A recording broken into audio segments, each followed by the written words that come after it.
bienvenue dans La Gestion c'est canon, le podcast de Gestine qui vous plonge au cœur de l'univers de la gestion locative. Je me présente, je suis Aglaé, assistante en gestion locative, mais aussi la fidèle mascotte de Gestine. Dans cette saison 2, préparez-vous à entendre des discours enrichissants et à recevoir des conseils pratiques. Nous allons vous partager des moments où la gestion devient tout simplement canon.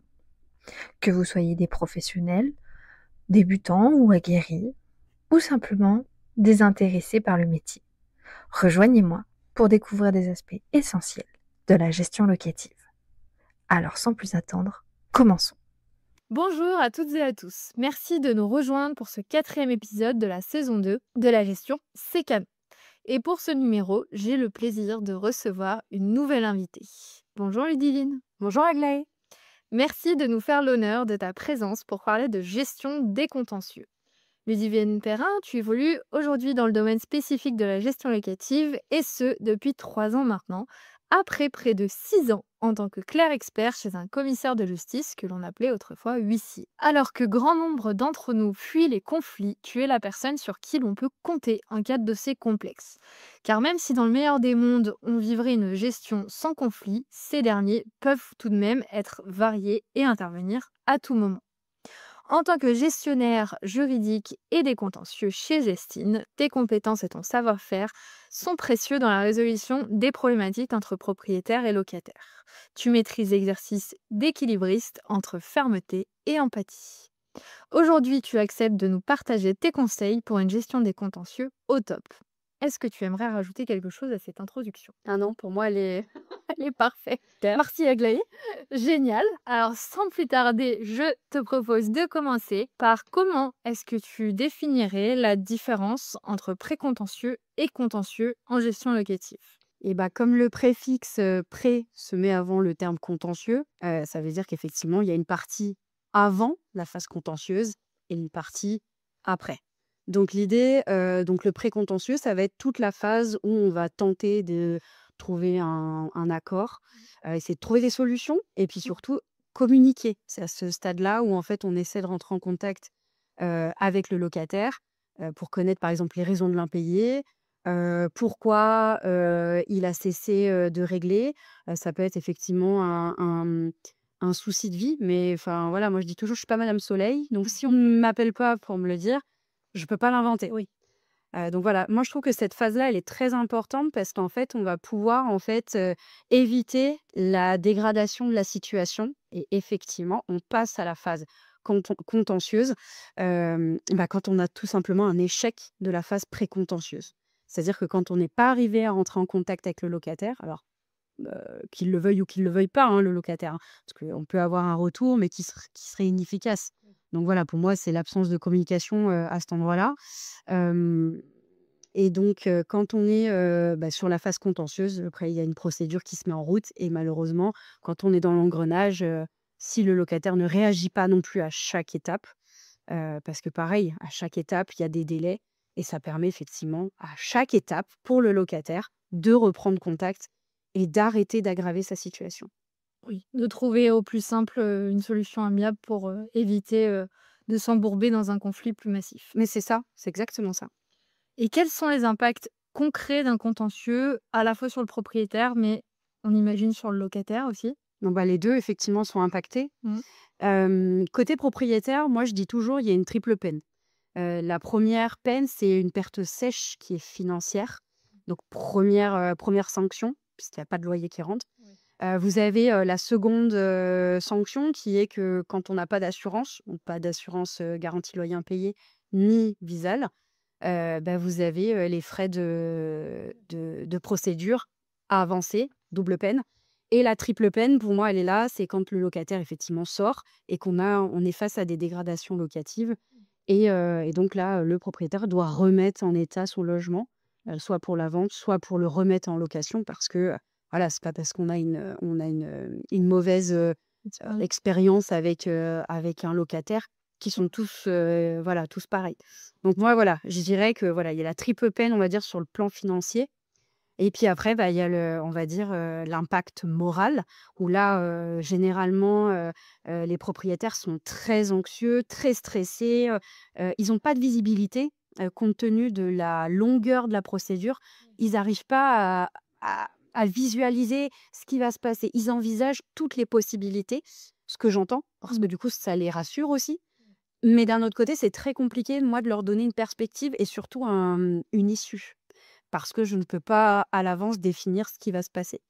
À chaque étape, on essaie que le locataire parte de lui-même pour réduire aussi le délai et autres, et puis l'impact financier. Mais voilà, on est tributaire de la bonne volonté du locataire de remettre les clés.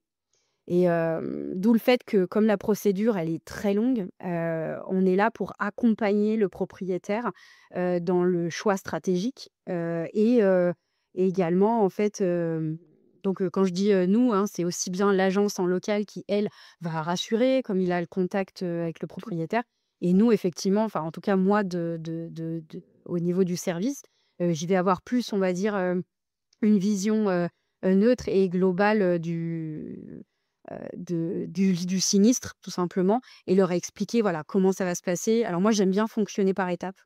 Ça évite de les embourber avec trop de délais et trop d'informations qui, là, en fait, à un moment donné, ils sont noyés, et puis voilà, c'est comme tu le disais, au tout départ, c'est pas non plus, la phase la plus sympathique de la gestion donc voilà. Oui. Et par contre, je voudrais juste ajouter que si par contre on a un propriétaire qui est sous garantie, l'impact financier finalement il y en a plus, mais il y a toujours encore cet impact moral, moi j'appelle ça comme ça, parce que vous avez un propriétaire qui reste très, Frileux. très frileux, enfin oui, bah, qui n'est pas rassuré tout simplement et voilà, il s'inquiète de tout. Bah, ça reste quand même son patrimoine et que dès qu'il y a un impayé, c'est un peu une attente quelque part à ce qui lui appartient quand même, sans parler de dégradation. C'est Mais ça. souvent, Bah, souvent c'est lié, hein, voilà. malheureusement donc on n'a pas le choix, enfin on est obligé de voir les 2.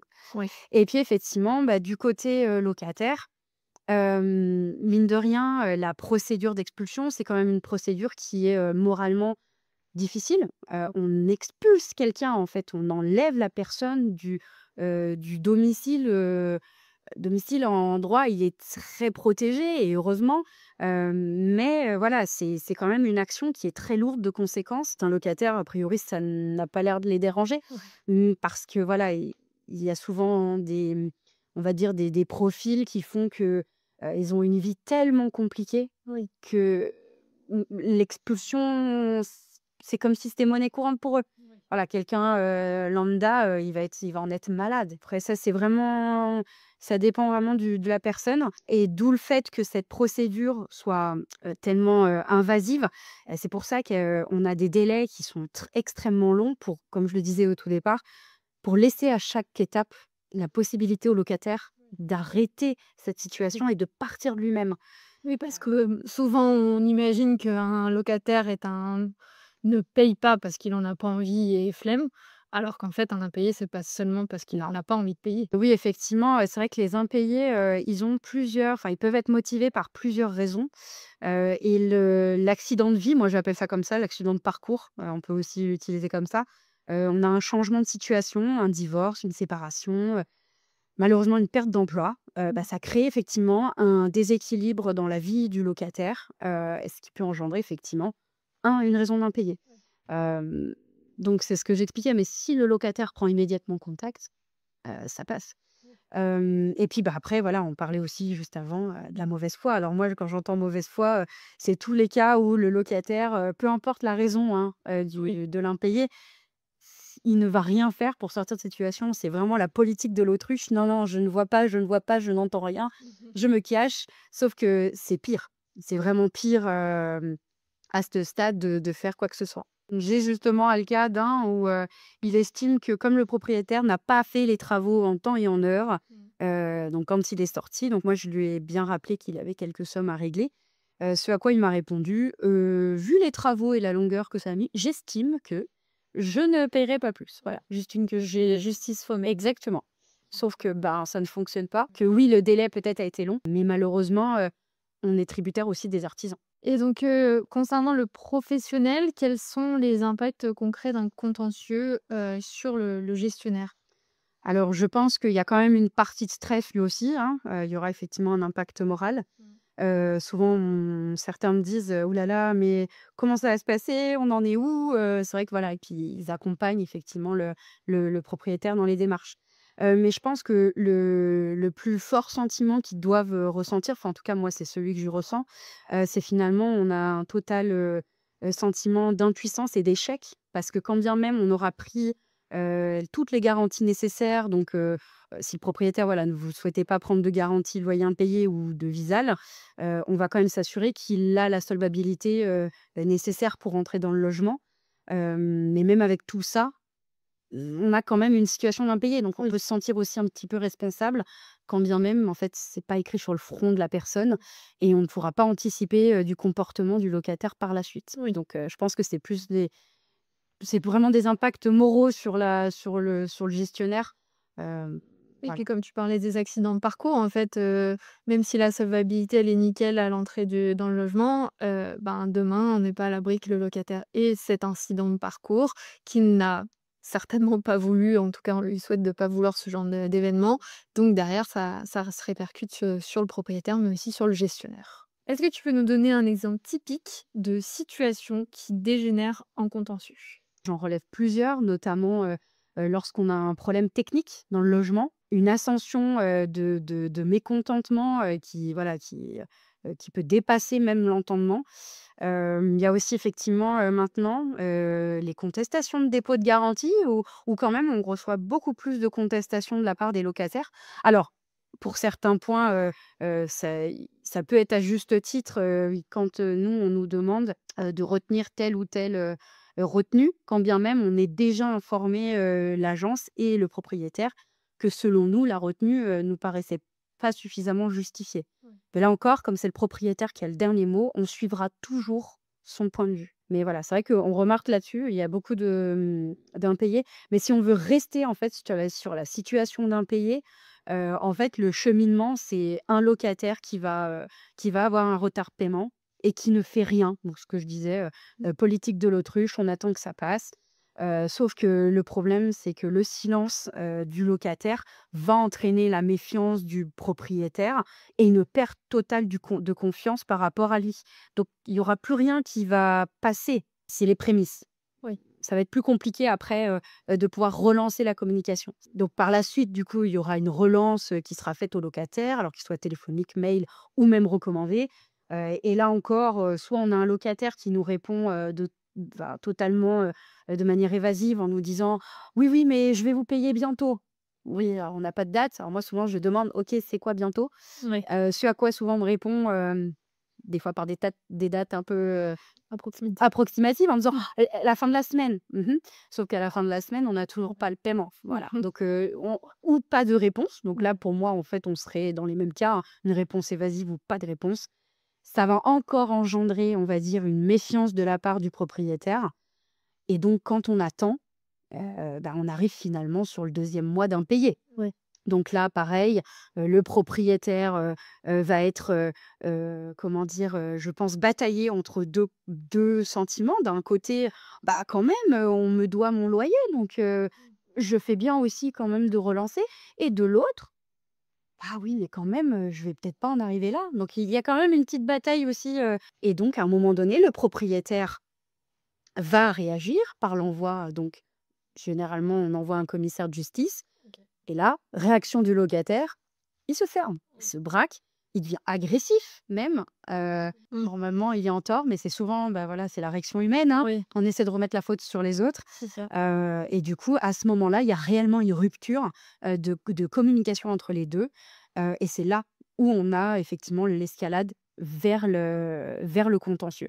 Par contre, on aura effectivement 2 parties qui seront totalement fermées et qui seront posées campées sur leur position et malheureusement, on n'arrivera pas à aller plus loin et souvent, maintenant, on remarque que les locataires, du coup, invoquent des problèmes dans le logement, notamment de non-décence, d'insalubrité, pour justifier le non-paiement. Or, ça ne justifie pas Voilà, parce que souvent, en fait, alors c'est compliqué, hein, voilà, il y a vraiment un autre phénomène, on va dire, de situation qui devient compliqué avec les locataires, c'est toutes les situations relatives à l'humidité. On a un contentieux par rapport aux logements qui sont, malheureusement mal aérés. Alors, quand il y a une VMC, le logement, voilà, reste, on va dire, aéré, mais le locataire qui n'aère pas, malheureusement, on n'a pas de à part un professionnel qui viendrait, on va dire, mouiller un peu sa chemise et qui Oui. assumerait sa position. Parce que nous, on a beaucoup, hein, qui nous disent en off: «Oui, non, mais là, c'est vraiment un problème locataire». On a quand même rarement des intervenants qui nous font des attestations dans ce sens-là. Oui. Donc on sera toujours sur une charge propriétaire et là, clairement, on est sur quelque chose qui n'est pas juste. Mais là encore, c'est pas moi qui vais refaire la loi. Oui. Donc voilà, c'est vraiment, je trouve, quel cheminement, voilà, de l'impayé et puis effectivement parler de ce problème technique avec l'humidité qui est très présent en ce moment. OK.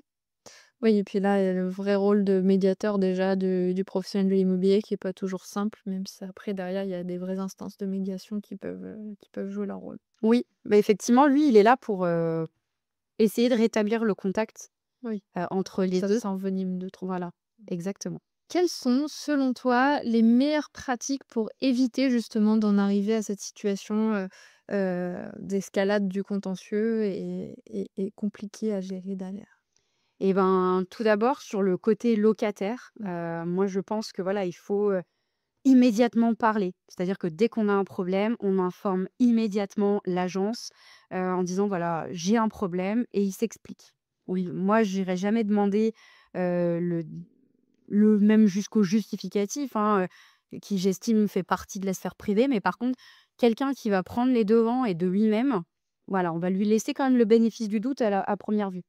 Et donc il pourra nous expliquer et nous, on pourra relater, ça, que ce soit à l'agence ou au propriétaire, et ça va venir sécuriser le propriétaire. Oui Donc et déjà, bon, justement en tout cas, prendre plus de temps dans cette perte de confiance dont tu parlais tout à l'heure, c'est ça. C'est: «Il a fait un pas vers moi avant de fauter» entre très grands guillemets, donc je vais être un petit peu plus conciliant.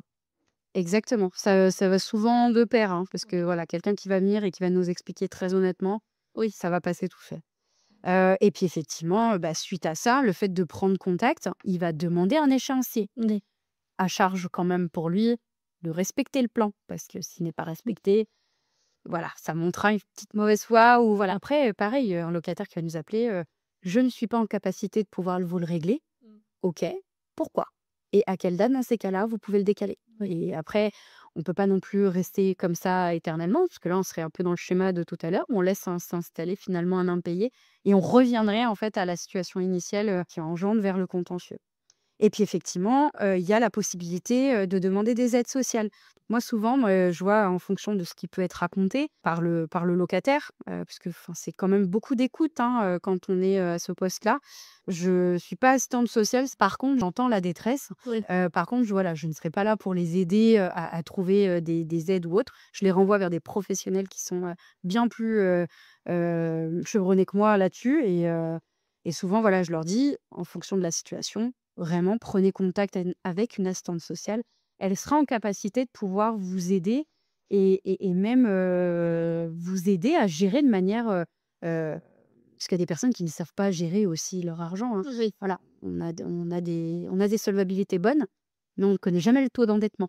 C'est ça. Donc c'est ça qui est aussi un petit peu compliqué, c'est qu'on ne saura jamais, le train de vie de la personne et ça ne nous regarde pas à ce moment-là, on va dire. Mais c'est là où je recoupe avec ce que je disais en intro, c'est là l'importance dans le contentieux d'être entre cette fermeté et cette empathie, parce qu'il y a des discours de vie qui sont plus ou moins complexes, sur lesquels on ne peut pas rester insensible, et pour autant, on a derrière un propriétaire pour qui le loyer est dû et qui lui-même peut-être paye un crédit ou a d'autres C'est ça. responsabilités à l'aide du loyer et donc il faut une certaine fermeté vis-à-vis du bailleur. Mais tu exactement compris, le fonctionnement, et comment moi je fonctionne. Super. Donc du coup, est-ce qu'on peut rentrer un petit peu plus dans le détail de tes pratiques pour éviter, d'arriver à un contentieux côté bailleur? Oui, bah, pareil, au niveau bailleur, du coup, on réagit immédiatement dès le premier. On ne laisse pas installer, cette situation, qui se détériore.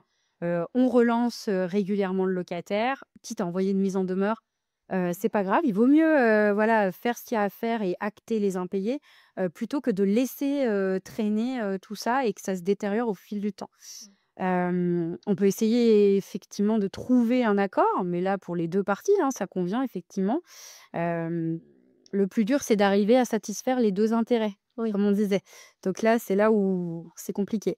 Et effectivement, ne pas stopper cette communication entre les parties, puisque c'est de la communication que peut surgir une solution.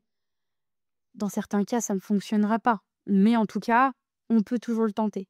Et effectivement, côté propriétaire, et puis il faut se prémunir, hein, prendre des garanties, donc telles que des garanties de loyer impayé, des visales. Vous avez aussi les cautions garanties, voilà. Enfin, tout un panel qui permet, on va dire, aux propriétaires d'être assurés. Oui. Et puis effectivement, il y a le point qu'on parlait juste avant, rester ferme. C'est-à-dire, on peut accorder de la latitude, par contre, il faut rester ferme dans le discours. Ne pas laisser le locataire passer par-dessus. C'est vous qui menez.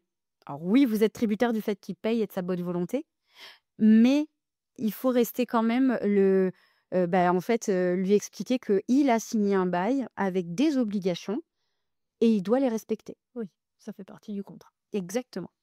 Et du coup, pour les deux, Pour les vœux, en fait, finalement, privilégier l'écrit à l'oral, hein. Oui. Comme on dit, l'écrit reste, les paroles s'envolent.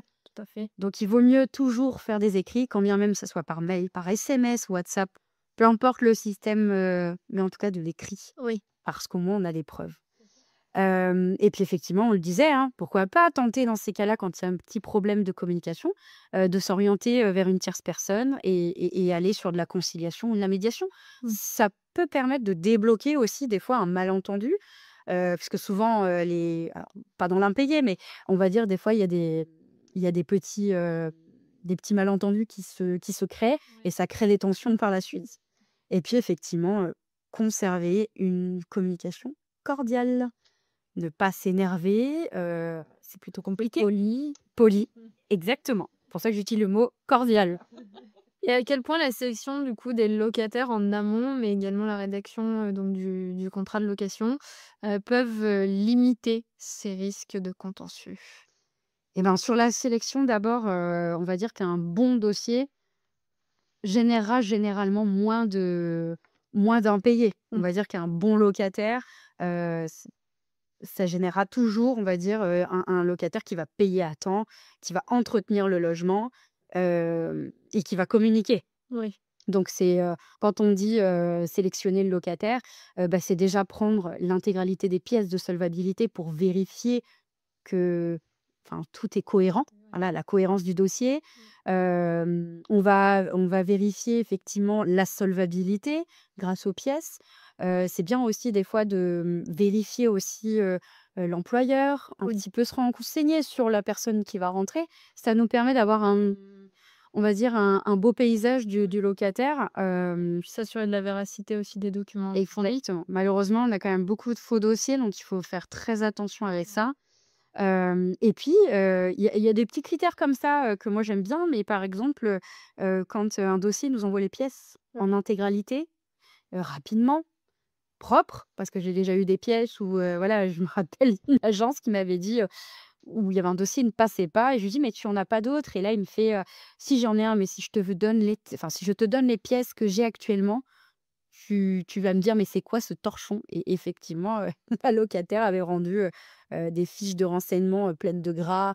Donc ça laisse penser, du moins ça donne une mauvaise image et ça laisserait supposer que le logement, finalement serait mal entretenu et là on serait sur un profil qui serait pas top. Donc Oui. il y a aussi un autre aspect, c'est je pense aussi le feeling, hein, Oui. de l'agence. Puis un dossier incomplet, autant ne pas courir après les pièces si ça prouve que c'est une personne qui va pas être assez carrée de rendre les pièces en temps et en heure. Et j'en ai des agences qui fonctionnent comme ça. Premier dossier complet, premier dossier qui passe, puisqu'on voit la motivation à cet endroit-là. Exactement. Et puis effectivement, sur la rédaction du bail, je pense que c'est aussi un des points importants, hein, beaux qui sont régulièrement écrits, que vous avez des clauses qui sont suffisamment claires et totalement définies. À partir du moment où tout est bien indiqué, euh, dans le bail, vraiment, il faut soigner cette rédaction. Et puis voilà, les clauses qui restent sensibles, donc il faut impérativement une clause résolutoire. Celle-ci, elle nous permet de mettre fin au bail rapidement. Oui. La clause de solidarité quand on est en cas de coloc, colocation quand on parle donc colocation pure, par exemple des étudiants, ou parce que la coloc, c'est aussi quand vous avez un couple qui n'est pas marié. Oui. Voilà, le concubinage, c'est considéré comme de la coloc. Oui. Et puis, surtout, de nos jours, effectivement, les clauses qui sont sur les réparations, les travaux à la charge du locataire. Et puis, ça, il faut impérativement que ça apparaisse pour limiter, en fait, toutes ces contestations par la suite. Si tout est bien défini, tout le monde s'engage et tout le monde est au courant. Oui. Tout le monde est au courant, en fait, des conditions. Tout le monde s'engage de manière claire. Exactement. Donc voilà, moi, c'est ça, je pense que les deux vont de pair. Si on a un bail béton et si, en fait, on s'est donné les moyens de trouver un locataire qui répond aux critères de solvabilité, avec qui on a du feeling, même si ça fait pas tout, je pense quand même qu'on a fait, on va dire 90% du chemin, pour avoir, quelque chose de plutôt bon. Je fais juste une petite parenthèse, on va pas rentrer trop dans le sujet parce que ça méritera tout un épisode de podcast à part entière. Bien entendu que quand on parle de feeling, on ne parle pas d'utiliser de critères discriminants. Ah non. On fait bien. Ah non, non, non. Le feeling est vraiment, par exemple, à 2 dossiers, équivalents, par exemple, moi j'ai eu le cas où on avait un dossier qui passait largement et à côté, elle avait un second dossier où, cette agence-là me dit: «Je vais quand même le soumettre parce que je sais que le premier dossier est très bon, Oui. mais je trouve que la personnalité de cette jeune femme», elle me dit, «ira totalement, en fait, en adéquation avec les voisins». Ok. Alors le dossier passait, mais de justesse, Ok. mais il passait. Oui. Donc on l'a pris et elle m'a dit: voilà, j'ai une préférence pour cette jeune fille parce que voilà, il y a des fois on ne peut pas l'expliquer. En face, on avait un couple avec une solvabilité qui était quand même bien plus élevée, mais il n'empêche qu'on a pris cette jeune fille. Ça n'a rien à voir avec effectivement des critères discriminants. C'est vraiment, là, on va dire à 2 dossiers, on l'a quand même soumis au propriétaire en expliquant, voilà pourquoi il y avait un doute, enfin pourquoi il y avait pas un doute, mais comment dire, un flottement et que c'est une réflexion. On se dit: «Bah, lequel on prend?» Et voilà, après, le propriétaire faisait totalement confiance à l'agent, donc il a pris cette personne et à ma connaissance, on n'a pas eu de souci d'impayé, donc voilà. Oui. Donc là, très bon travail. Parfait. Mais je voulais quand même soulever ce point. Oui, tu fais bien. Quel rôle joue la communication régulière avec le locataire dans la prévention des conflits? Même si tu l'as déjà pas mal évoqué, on a vu que la communication était quand même centrale Ouais. dans une question qui risque de devenir un sujet contentieux. C'est tard. Exactement. Je pense qu'on n'a plus à démontrer, hein, son rôle, central, au niveau de la procédure. Ça permet de détecter le problème, Ouais. d'en éviter l'aggravation, de maintenir la confiance, je pense, et le respect mutuel quand je parlais de communication cordiale. Voilà. Voilà, et puis effectivement, clarifier les malentendus et éviter les tensions et apaiser les tensions même pour, s'il y en a quelques-unes qui se sont créées. Et ça, c'est mon point de vue à moi, mais je pense que si on avait une communication qui serait, beaucoup plus établie, mais que ce soit d'un côté ou de l'autre, on pourrait quand même réduire tous ces contentieux. On pourrait vraiment les avorter au tout départ, Oui, s'arrêter à la phase pré-contentieuse. exactement, On évoquait. exactement. Dans une gestion proactive justement des précontentieux, quels sont les signes avant-coureurs que une situation va justement à 90% de chances de déboucher sur du contentieux? Bah, en fait, c'est vraiment en parallèle avec juste le dessus, avec la communication. Tu es vraiment un locataire qui ne prendra aucun contact et qui ne prendra pas la peine de répondre. Oui. Vraiment, hein. On sera là-dessus. Là, dernièrement, j'ai demandé à une agence d'aller au lieu de travail d'un locataire, Oui. parce qu'en fait, on ne peut pas le toucher. Donc, à un moment donné, des fois, ça peut faire réagir. Donc, on ne donne pas, bien sûr, les raisons pour lesquelles on se déplace. Mais voilà, on demande à être appelé urgemment pour pouvoir avoir un contact. Et puis, ben, vous pouvez avoir aussi le dossier risqué. Le dossier où le propriétaire veut impérativement faire rentrer cette personne ou ces personnes, peu importe. Donc il va même jusqu'à donner une décharge pour les faire rentrer. Et là, je trouve que voilà, il y a eu ce type de profil-là qui ne répond pas aux critères de salvabilité, on est sur un dossier risqué et qui peut par la suite effectivement engendrer un contentieux. Ouais. Et là, on ne peut rien faire si c'est une volonté du propriétaire. En se plaçant donc dans la peau du professionnel de l'immobilier, puisqu'on parle beaucoup de propriétaires et de locataires, mais il y a aussi le véritable rôle que doit jouer l'agence ou l'agent commercial en immobilier. Quelle action rapide euh, est-ce que la personne qui est gestionnaire dans le cadre de cette location doit mettre en place dès les premiers signes? Donc on en a un peu parlé tout à l'heure avec les différentes relances et tout ça. C'est ça. Donc, de la prise de contact immédiate. Vite. Au moment où, par exemple, il y a un rejet de prélèvement, ne pas attendre que la situation s'installe. On écrit, on appelle, savoir qu'est-ce qui se passe. Oui, parce que les erreurs peuvent arriver sans tout de suite crier aux aides d'un locataire impayeur. Exactement. Donc après, voilà, donc ça fait partie des relances, tout ça. Pourquoi pas une visite à l'appartement. Et puis si il y a déjà un conflit préexistant entre l'agence, enfin le gestionnaire, le propriétaire et le locataire, pourquoi pas envisager tout de suite une conciliation? Effectivement, pour venir quand on est sur un premier impayé, hein, Oui, mais d'apporter un regard neutre et exactement, sans intérêt particulier dans la exactement. situation. Et dans quel cas, justement, cette médiation est-elle vraiment efficace? Pour moi, la conciliation, c'est vraiment quelque chose qui va être mis en place de manière formelle avant tout procès. C'est-à-dire que dans cette vision-là, on va en conciliation parce que derrière, on sait qu'on va aller quand même en procédure. On tente, puisque de toute façon, la loi nous l'oblige. Hein, voilà. Nous l'oblige même pour certains cas où on doit tenter à l'amiable une résolution des litiges de cette manière-là. Alors que la médiation, il y a vraiment un sentiment enfin, il y a même pas un sentiment, c'est une volonté de la part des protagonistes de trouver un accord et donc d'éviter d'aller en procès. Très bien. Donc, c'est pour ça que ça peut être intéressant de s'y orienter quand c'est compliqué. Oui. Bon, je fais beaucoup plus de conciliation que de médiation à l'heure actuelle. Dommage. Donc, ça veut bien dire un peu dans quel monde on est, un peu procédurier, mine de rien. Pour moi, je pense que donc médiation, conciliation, peu importe, on va dire la résolution amiable, Ouais. elle est efficace à partir du moment où les parties ont une volonté commune d'obtenir un accord. Oui. S'il n'y a pas enfin, s'il y a une absence de volonté, on aura un parti pris de Oui. chaque côté, on va rester planté, on va rester campé sur nos opinions, on ne bougera pas. Comme on dit, on peut pas aider des personnes qui ne veulent pas être aidées, donc ça marche de la même manière avec la médiation. S'ils ne sont pas volontaires à trouver la solution, une médiation n'y changera rien. Non, exactement. Et puis effectivement, ça peut être efficace, typiquement sur tous ces petits problèmes, de compréhension du bail. Quand on parlait d'un bail bien rédigé, c'est un bail qui ne laisse pas place à l'interprétation. Donc là, une clause qui serait obscure, laisse place à l'interprétation. Donc Oui. là, typiquement, ça pourrait fonctionner. Et puis, sur le traitement du dépôt de garantie, hein, généralement, on a ce cas-là. Et puis vraiment où elle est pas du tout efficace, donc j'en ai parlé, donc l'absence de volonté. Si on est dans un retard d'impayé, mais qui est récurrent, parce que si c'est une première fois, on peut toujours essayer de s'en sortir. Si c'est récurrent, non. Quand on a des atteintes graves aux biens, donc là j'entends en cas d'insalubrité, de non-décence, vraiment où il y a des mises en péril des biens, non, là, c'est inefficace, hein, on va pas passer par là.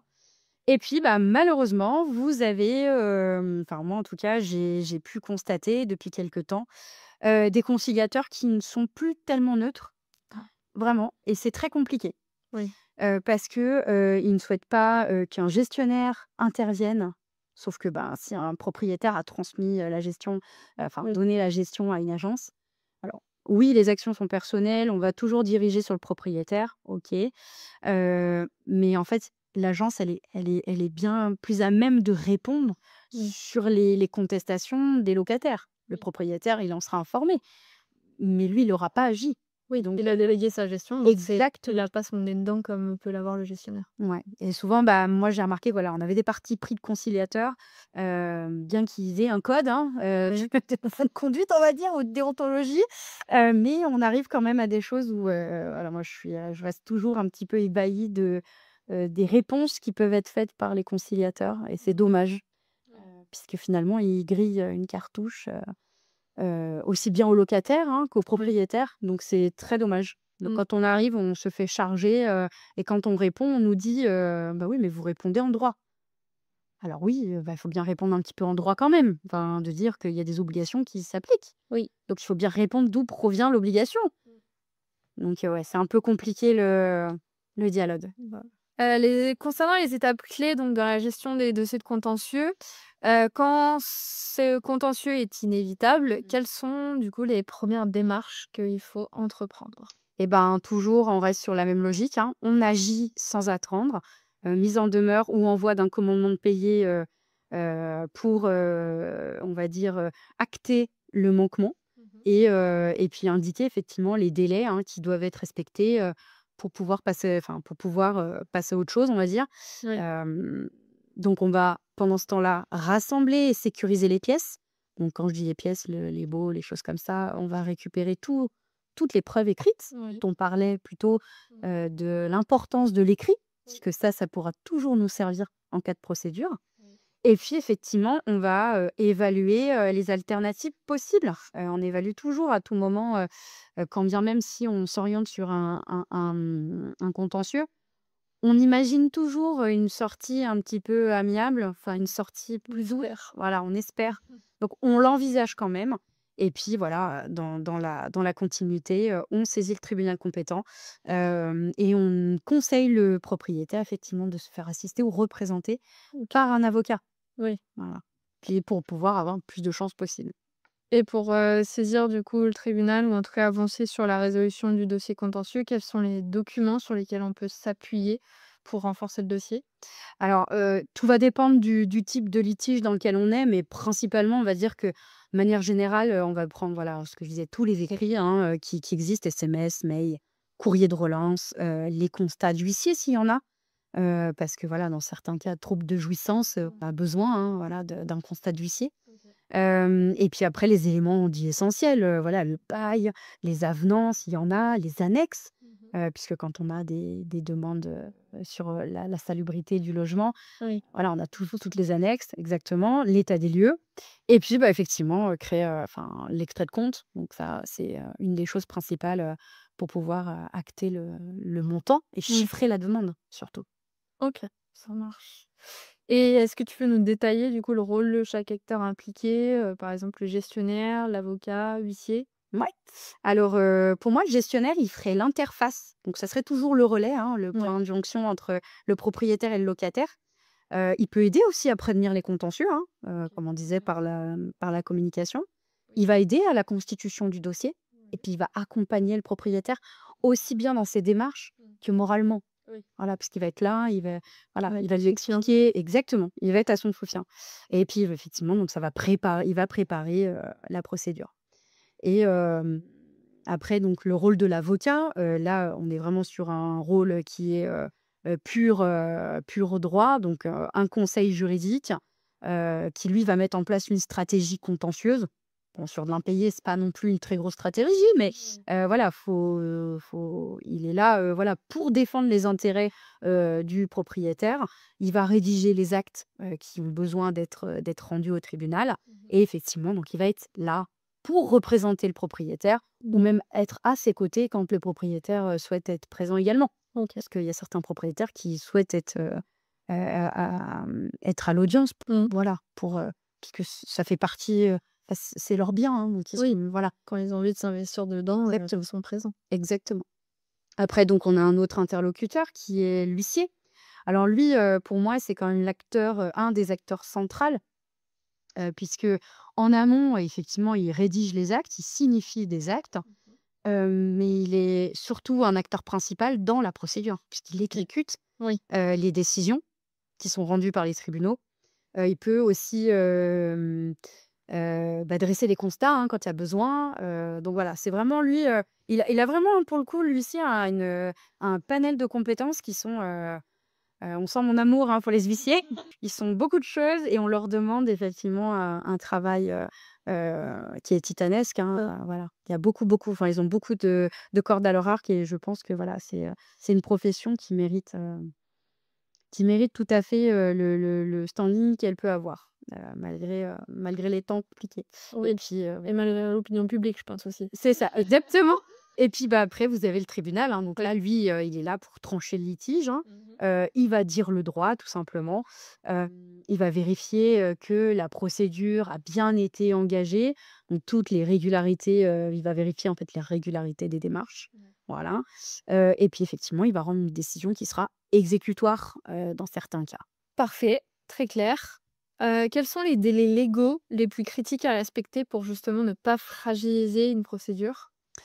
Et ben, tout d'abord, il faut, comme on disait, hein, réagir rapidement. Donc, Ouais, on respecte la date d'exigibilité du loyer, OK. notamment, alors, même si l'exigibilité au premier, il y a toujours une petite période qu'on laisse Ouais. après jusqu'au 10 pour que la personne règle. Oui, Au-delà, on peut considérer qu'on est dans un premier impayé. oui. Heu, C'est un peu laisser le temps de si l'employeur, par exemple, ouais, a un petit retard de paiement c'est ça. du salaire, se dire que voilà, 10 jours, c'est laisser le temps de chacun de retomber sur ses pattes. Exactement. Après, au-delà, on tient informé. Tout Oui, simplement en disant: «Bah, j'ai un retard, je vous réglerai à telle date». oui. Et voilà, il faut qu'on ait une visibilité. Donc c'est ça, respecter en fait vraiment les dates de paiement, pour que il y ait pas besoin de partir dans ce type de procédure-là.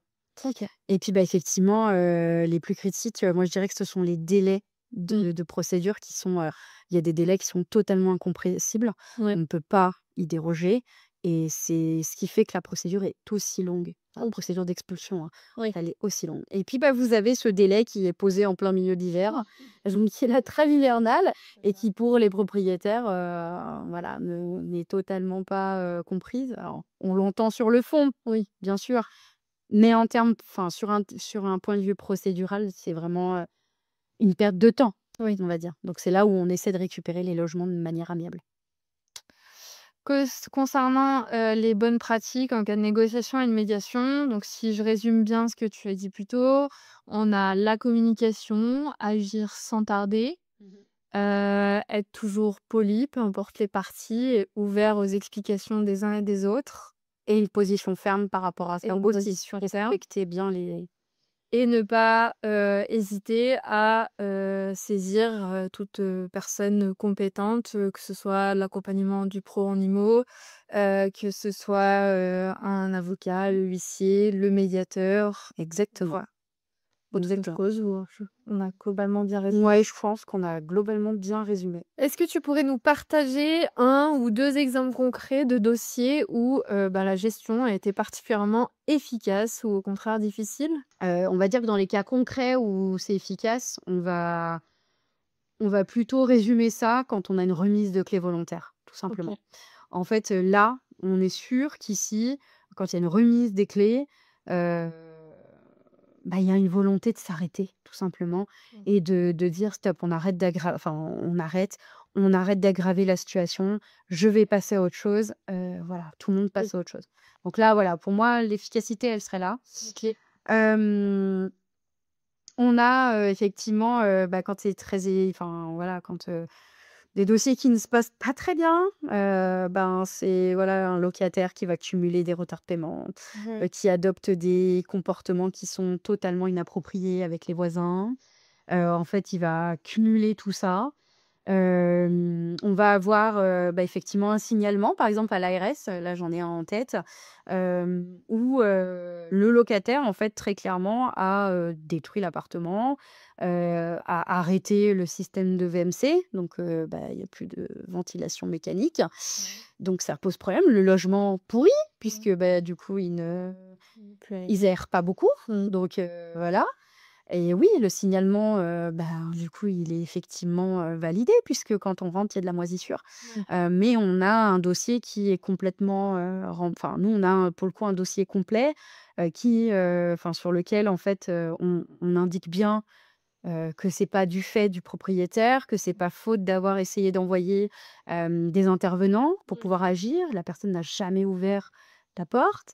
Hem et voilà, là, on est dans une cascade, impayé, problème de logement. Là, il y a plus de discussion possible. Donc là, clairement, enfin, moi, j'ai ce cas-là en tête où, on est, vraiment dans un cas très compliqué et là, c'est difficile d'en sortir. Donc bon, il s'est plutôt bien terminé puisqu'elle a rendu les clés. Mais, mais finalement, oui, il a fallu attendre quand même un bon bout de temps Ouais. avec un signalement à l'ARS confirmé avec un arrêté. Donc, Oui. c'est un peu embêtant. Puis du coup, ça fait, en plus de la triple peine dont on parlait tout à l'heure, oui, ça fait aussi un coup au propriétaire alors que lui, il y est pour rien. C'est ça.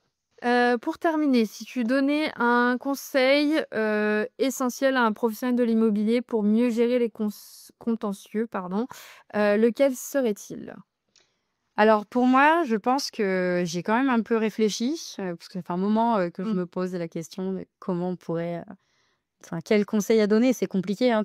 Mais, pour moi prévenir, vaut toujours mieux que guérir. Donc il vaut mieux avoir beaucoup de précautions en amont, vraiment être, très assidu sur la solvabilité, sur la gestion, sur la sélection du locataire. Hem, le bail. Oui. Hein, parce que, bah, malheureusement, quand le bail est mal rédigé, ça ouvre aussi encore des problèmes. Ouais. Voilà. Un état des lieux qui soit, totalement, enfin rigoureusement rempli. Oui, détaillé, photo à l'appui, ce genre de Bah, choses. les photos, servent d'appui, de l'écrit, mais ce qui est très important, c'est l'écrit. Oui. Donc, quand je dis rigoureusement, détaillé, c'est vraiment quelque chose qui est, vu, quitte à faire intervenir des sociétés spécialisées là-dedans, hein. Oui.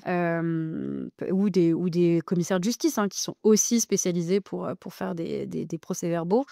Mais dans l'idée, voilà, enfin, en tout cas, se prémunir de toute contestation pour éviter ça. Oui. Et puis effectivement, bah, une communication qui va être régulière et transparente.